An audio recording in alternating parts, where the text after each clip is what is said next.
Good morning dear students. आज के इस वीडियो लेक्चर में बेसिकली हम लोग डिस्कस करने जा रहे हैं अबाउट माइटोकॉन्ड्रिया। हालांकि हम लोगों ने अपने लास्ट वीडियो लेक्चर में लाइसोसोम्स के बारे में पढ़ा था और ये भी देखा था कि लाइसोसोम्स किस टाइप में बाहर से लिए गए पार्टिकल को डाइजेस्ट करता है और साथ साथ हमारे इंटरनल और डेड ऑर्गेनल्स को भी डाइजेस्ट करता है, जिससे कि जो यूजफुल मटेरियल्स होते हैं वो बॉडी में साइटोप्लाज्म में एब्जॉर्ब कर लिए जाते हैं और जो रिमेनिंग होते हैं वो जनरली क्या हो जाते हैं, बाहर निकाल दिए जाते हैं by the mean of residual bodies के साथ। सो स्टूडेंट्स, इस जगह पे हम लोग अभी जो डिस्कस करेंगे वो डिस्कस करेंगे किसके बारे में, माइटोकॉन्ड्रिया के बारे में। और इसमें जानेंगे कि माइटोकॉन्ड्रिया किस टाइप में इंपॉर्टेंट रोल प्ले करता है और बहुत ही ज्यादा मैग्निफिकेंट टर्म्स इस्तेमाल किए जाते हैं। साथ साथ ये भी देखेंगे कि अगर सेल के अंदर माइटोकॉन्ड्रिया ना हो तो जनरली क्या होगा।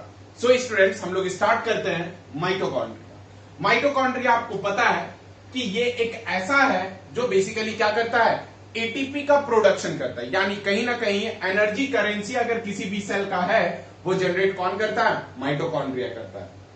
नेक्स्ट स्टूडेंट, इसमें एक बात याद रखना कि ये जो माइटोकॉन्ड्रिया है डिपेंड करता है सेल के मेटाबॉलिक पे, यानी अगर सेल की मेटाबॉलिक एक्टिविटी ज्यादा होगी तो देन उसमें नंबर ऑफ माइटोकॉन्ड्रिया क्या होगा, ज्यादा होगा।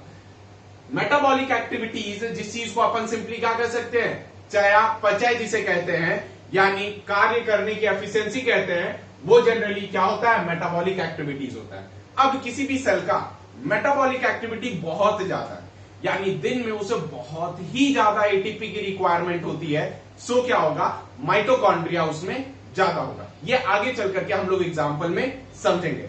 अब स्टूडेंट एक बात आती है, जैसे एक 1 in per सेल, तो दैट इज माइक्रोएस्ट्रेशिया और क्लोरेला पस का एक फंगी है जिसमें पूरे बॉडी में एक माइटोकॉन्ड्रिया पाया जाता है। ये एग्जांपल है जिसे आपको क्या कर लेना है, लर्न करके रखना है, क्योंकि ये बहुत ही ज्यादा इंपॉर्टेंट एग्जांपल है। नेक्स्ट स्टूडेंट, इसके बाद जो आता है जैसे क्या, that is all mitochondria present in a cells, यानी जितने भी माइटोकॉन्ड्रिया सेल्स के अंदर प्रेजेंट होते हैं, इस चीज को अपन सिंपली किस नाम से कहते हैं, दैट इज कॉन्ड्रियोम कहते हैं। नाम याद रखना बेटा, माइटोकॉन्ड्रिया, कॉन्ड्रियोम, ये सब सारी चीज, क्योंकि अक्सर बहुत लोग पूछ देते हैं जिसे हमें आंसर देने की जरूरत पड़ती है। क्या चीज है, दैट इज कॉन्ड्रियोम, यानी सेल के अंदर कलेक्टिवली नंबर ऑफ माइटोकॉन्ड्रिया कितने हैं उस चीज को अपन सिंपली क्या कंसिडर करेंगे, दैट इज कॉन्ड्रियोम कंसिडर करेंगे। नेक्स्ट, अब जरा देखा जाए प्लांट के बारे में। प्लांट में क्या होता है कि माइटोकॉन्ड्रिया की अमाउंट ऑटोमेटिकली और नेचुरली क्या होती है, ज्यादा होती है। किसके रेस्पेक्ट में, विथ रेस्पेक्ट टू, WRT का मतलब है with respect to animals. Student, इस जगह पे एक बात और ध्यान रखिएगा कि जो हाइयर एनिमल्स होते हैं, हाइयर एनिमल्स जैसे कि एप्स वगैरह, टोटल एप्स जिसे अपन बर्ड्स कहते हैं, यानी परिंदे वगैरह, उसमें फ्लाइट मसल्स होते हैं। जैसे कि हमारे पास आर्म्स में जो मसल्स प्रेजेंट है उसी टाइप में उनके आर्म्स में फ्लाइट मसल्स प्रेजेंट होता है। ये जो फ्लाइट मसल्स है बेटा, समझना, फ्लाइट मसल्स जब फ्लाई करने में मदद करता है, तो देखो मैंने अभी जस्ट कहा था कि जिस सेल्स की मेटाबॉलिक एक्टिविटीज फास्ट होगी, ज्यादा होगी, उसमें नंबर ऑफ माइटोकॉन्ड्रिया ज्यादा होगा, जिस वजह से एटीपी ज्यादा प्रोड्यूस होगा। मेटाबॉलिक एक्टिविटीज, अब क्या है, बर्ड्स फ्लाई कर रही है। जब बर्ड्स फ्लाई कर रही है तो बहुत ऐसे बर्ड्स होते हैं जो लॉन्ग डिस्टेंस फ्लाई करते हैं। इवन कुछ बर्ड्स ऐसे भी होते हैं कि वो फ्लाई करते करते सो जाते हैं। कुछ बर्ड्स ऐसे भी आगे चल करके आपको पता चलेगा जो नॉर्थ पोल से लेकर के साउथ पोल तक मूव करती है। ऐसे भी बहुत सारे बर्ड्स होते हैं। सो स्टूडेंट्स, यहां पर समझने की बात यह है कि अब बर्ड्स में क्या है, मेटाबॉलिक एक्टिविटीज फ्लाइट मसल्स का ज्यादा है। फ्लाइट का मतलब उड़ना, उड़ने वाले मसल्स में क्या है, एफिशिएंसी ज्यादा है, सो इसमें माइटोकॉन्ड्रिया काफी ज्यादा होगा। याद रखिएगा ये बात। नेक्स्ट, अब क्या है, माइटोकॉन्ड्रिया डिफर होता है शेप और साइज में।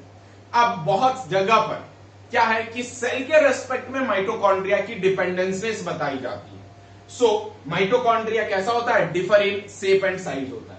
अब माइटोकॉन्ड्रिया के रिगार्डिंग बहुत सारे ऐसे सेकेंडरी और एसेंशियल नाम वगैरह हैं, जरा इसके बारे में हम लोग देखेंगे। जैसे माइटोकॉन्ड्रिया को अपन क्या कहते हैं, पावर हाउस ऑफ सेल्स भी कहते हैं और एटीपी मील भी कहते हैं। मतलब माइटोकॉन्ड्रिया किसी भी सेल के लिए पावर हाउस के जैसा एक्ट करता है। पावर हाउस का मतलब क्या रहा कि दैट इज वो एनर्जी प्रोड्यूस कर रहा है। और आप जानते हो एनर्जी जहां से प्रोड्यूस होता है उसे क्या कहते हैं, पावर हाउस कहते हैं। Even ATP mean. नेक्स्ट आता है सेल विद इन सेल। अब मैंने पहले भी बताया था कि ये ऐसा एक ऑर्गेनल है जो सेमी ऑटोनोमस है। सेमी ऑटोनोमस का मतलब कि वो अपनी बारीकियों को खुद से समझता है और खुद से चलने पे क्या करता है, मजबूर करता है, जिस वजह से अपन क्या कर सकते हैं, सेल जो कंट्रोल्ड है वो भी किसके अंदर, सेल के अंदर। नेक्स्ट स्टूडेंट, अब क्या है कि जब एटीपी प्रोड्यूस करना हो गया बच्चे, तो क्या हो गया, बहुत ही ज्यादा बिजी रह रहा है, एक्टिविटीज कर रहा है, यानी मोस्ट बिजी और एक्टिव ऑर्गेनल्स अगर कोई है तो वो है माइटोकॉन्ड्रिया। कारण अगर एनर्जी नहीं रहेगा किसी भी सेल के अंदर तो वो जनरली क्या कर पाएगा, वर्क नहीं कर पाएगा।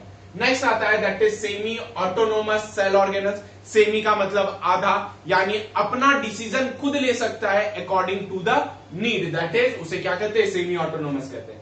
Next that is endosymbiont of cells. Endo का मतलब इनसाइड, सिम का मतलब टुगेदर, बायोन्ट्स का मतलब लाइक, यानी अंदर में साथ होकर के जो जीवित है वो क्या है, एंडोसिम्बायोंट कहलाता है सेल का, जो कि माइटोकॉन्ड्रिया है। इवन याद रख लेना, माइटोकॉन्ड्रिया जब डिटेल स्टडीज पे देखी जाती है कि माइटोकॉन्ड्रिया के क्या क्या स्ट्रक्चर्स होते हैं, माइटोकॉन्ड्रिया कैसा दिखता है, तो बेसिकली स्टेन करने की जरूरत पड़ती है। सो इसका जो स्टेनिंग होता है वो स्टेनिंग काफी ज्यादा सटीक करने के लिए हम लोग यहां पर जो स्टेन का इस्तेमाल करते हैं वो स्टेन का नाम क्या है, that is Janus green B.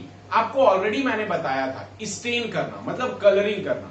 अगर कोई भी ऑर्गेनल्स को अपन कलर करके ऑब्जर्व करेंगे तो उसके बारीकियों को हम बहुत अच्छे तरीके से क्या कर पाएंगे, समझ पाएंगे। दैट इज स्टेन करने के लिए जो स्टेनिंग पिगमेंट का इस्तेमाल होता है उसका नाम क्या है, Janus green B. Next student, अगर माइटोकॉन्ड्रिया के बारे में बात किया जाए तो दो टर्म हमेशा बहुत अच्छे तरीके से आता है, क्या, एंडोसिम्बायोंट ऑफ सेल्स, और दूसरा क्या आता है, डबल मेम्ब्रेन। यानी डबल मेम्ब्रेन के साथ साथ ये कैसा है, एंडोसिम्बायोंट है। सो स्टूडेंट्स, आप क्या करो, यहां पे अभी स्क्रीनशॉट ले लो, अब अपन स्ट्रक्चर को डिस्कस करेंगे। Now dear students, sorry for that, now अब अपन स्टार्ट कर रहे हैं that is structure of mitochondria. Mitochondria पे जब अपन स्ट्रक्चर देखेंगे तो जरा यहां पर देखो आप, ये क्या है, ये डबल मेम्ब्रेनस स्ट्रक्चर आपको एज्यूम हो रहा होगा, और ये जो होगा ये आपको फैन से दिख रहा होगा, एग्जॉस्ट फैन लाइक। अब इसमें सबसे बड़ा बात ये समझने को है कि आखिर कितने मेम्ब्रेनस है, तो ये डबल मेम्ब्रेन है। डबल मेम्ब्रेन होने की वजह से पहला तो देखो, ये आउटर है, ये इनर है, और बीच में पेरीमाइटोकॉन्ड्रियल स्पेस। सो अब अपन एक एक स्ट्रक्चर को बहुत ही अच्छे तरीके से एस्टैब्लिश करते हुए चलते हैं। जैसे सबसे पहला आता है आउटर मेम्ब्रेन। यहां पर जरा देखिए आउटर मेम्ब्रेन है क्या। आउटर मेम्ब्रेन अगर देखा जाए तो ये आउटर यूनिट मेम्ब्रेन है। मेम्ब्रेन में बेसिकली आपको बताया गया है कि दो चीज का कंपोजिशन बहुत ही अच्छे तरीके से होती है, क्या, किसका किसका, पहला तो फॉस्फोलिपिड और दूसरा किसका, दैट इज प्रोटीन का। सो स्टूडेंट्स, यहां पर क्या है, फॉस्फोलिपिड है, फॉस्फोलिपिड बहुत ही ज्यादा, प्लस इसके साथ साथ क्लोरीन भी प्रेजेंट होता है। सो इसकी जो कंपाउंड बनती है आउटर मेम्ब्रेन का, उसका नाम क्या होता है, दैट इज फॉस्फोटाइडल कोलिन। क्या नाम होता है बेटा, फॉस्फोटाइडल कोलिन नाम होता है। अब जब ये आउटर मेम्ब्रेन रहा तो कहीं ना कहीं आउटर मेम्ब्रेन को स्ट्रांग होने की जरूरत पड़ती है। कारण क्या है कि ये बाहर के सेल के साइटोप्लाज्म से यही आउटर मेम्ब्रेन डील करता है। सो अगर आउटर मेम्ब्रेन टफ नहीं होगा तो सेल ऑर्गेनल क्या हो सकते हैं, डैमेज हो सकते हैं। सो यही कारण है कि इसमें फॉस्फोलिपिड्स क्या होती है, ज्यादा होती है। मैंने पहले भी बताया था कि जो फॉस्फोलिपिड अगर ज्यादा होगा तो जनरली वो क्या करेगा, वो बहुत ही स्ट्रांग और फ्लेक्सिबल मटेरियल होगा। सो स्टूडेंट, इसके बाद आता है बीच में that is inner membrane. Inner membrane है क्या, जरा यहां पर देख लेना, इनर मेम्ब्रेन जिसे अपन इनर यूनिट मेम्ब्रेन कहते हैं, जिसमें क्या है, फॉस्फोलिपिड प्रेजेंट है। क्या चीज है बच्चे, फॉस्फोलिपिड प्रेजेंट है। जैसे कि अब जब ये फॉस्फोलिपिड प्रेजेंट तो हुआ लेकिन इनर मेम्ब्रेन है। अब सेम समझ लो कि आउटर वॉल अगर स्ट्रांग है तो इनर वॉल हल्का सा फ्लेक्सिबल भी रहेगा तो काम चल जाएगा। कारण कैसे काम चलेगा, क्योंकि अगर इनर मेम्ब्रेन फ्लेक्सिबल रहा सो क्या होगा, एक्सटेंशन, एक्सपेंशन, क्लोजिंग, इस टाइप में बहुत सारे इवेंट जो होंगे अच्छे तरीके से हो जाएंगे। सो यहां पे क्या रहेगा स्टूडेंट्स, इनर यूनिट मेम्ब्रेन रहा, फॉस्फोलिपिड प्रेजेंट हुआ, और जो कंपाउंड हुआ वो कंपाउंड का नाम क्या हुआ, दैट इज डाइफॉस्फोटाइडल ग्लिसरॉल रहा, टर्म बेटा ग्लिसरॉल। अब जरा देखा जाए ग्लिसरॉल जो आपके घर में होगा, ग्लिसरीन देखना वो काफी ज्यादा जाड़ा होगा, थिक होगा, हनी के जैसा, शहद तो देखे होंगे उस टाइप में। अब क्या है कि इस इनर मेम्ब्रेन में प्रोटीन ज्यादा होगा, किसके रेस्पेक्ट में, आउटर मेम्ब्रेन के रेस्पेक्ट में। और आपको पता है जब प्रोटीन ज्यादा होगा तो वो कैसा हो जाएगा, हाईली फ्लेक्सिबल हो जाएगा, लचीला हो जाएगा, जिसके पास एक्सपेंड और कॉन्ट्रैक्ट करने की प्रोबेबिलिटीज ज्यादा रहेगी। सो क्या होगा स्टूडेंट, ये अच्छे तरीके से काम कर सकता है।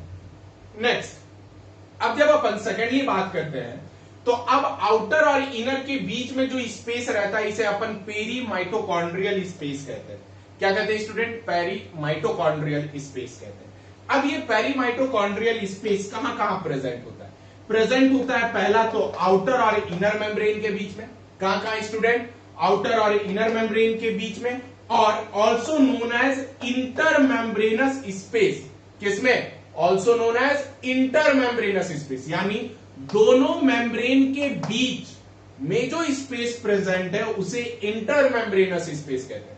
प्लस पेरीमाइटोकॉन्ड्रियल स्पेस में बहुत सारी एक्टिविटीज रोल प्ले करती है और बहुत सारा एंजाइम वगैरह भी यहां पे क्या करता है, एक्टिव होता है। नेक्स्ट स्टूडेंट, इसके बाद जब अपन इंटरनल डिस्कस करें, इंटरनल जब डिस्कस करेंगे तो इस चीज को अपन सिंपली क्या कहेंगे, मैट्रिक्स कहेंगे। क्या कहेंगे, मैट्रिक्स कहेंगे। मैट्रिक्स में जरा देखा जाए, मैट्रिक्स बिल्कुल कह लो तो साइटोप्लाज्म है, साइटोप्लाज्म हो गया मैट्रिक्स। अब इस साइटोप्लाज्म में एंजाइमेटिकल सोर्स बहुत ज्यादा प्रेजेंट होता है। क्या प्रेजेंट होता है, एंजाइम बहुत ज्यादा प्रेजेंट होते हैं, सो रिएक्शंस वगैरह कर सके। अब इसी मैट्रिक्स साइटोप्लाज्म में डीएनए आरएनए भी प्रेजेंट होंगे। क्यों, क्योंकि डीएनए आरएनए एक एसेंशियल अमीनो एसिड होते हैं जो फर्दर बहुत सारे एक्टिविटीज करने में इंपॉर्टेंट रोल प्ले करते हैं। नेक्स्ट स्टूडेंट, इसके बाद beside ribosome protein synthesis take place करता है, यानी यहां पे राइबोसोम्स भी प्रेजेंट होते हैं और क्या होता है, प्रोटीन सिंथेसिस भी टेक्स प्लेस करता है। याद रखिएगा जो राइबोसोम्स यहां पर प्रेजेंट है वो राइबोसोम 70S टाइप का राइबोसोम्स है। जस्ट इसके बाद वाले टॉपिक में अपन राइबोसोम्स के पूरे डिटेल स्ट्रक्चर के बारे में बात करने जा रहे हैं स्टूडेंट्स। नेक्स्ट, अब क्या है कि जब इनर मैट्रिक्स के रीजन पे देखा जाए तो और इनर मेम्ब्रेन पे, इनर सरफेस पे एक स्पेशल स्ट्रक्चर प्रेजेंट होता है जिसके पास एटीपीज प्रेजेंट होता है और एटीपी फॉर्मिंग एंजाइम प्रेजेंट होता है और वही एटीपी का प्रोडक्शन करता है।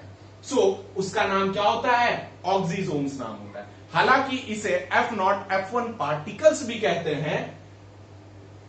दिख रहा है आपको F1, F0 पार्टिकल जो प्रेजेंट है, कॉमनली किस नाम से कहते हैं, ऑक्सीजोम्स के नाम से कहते हैं।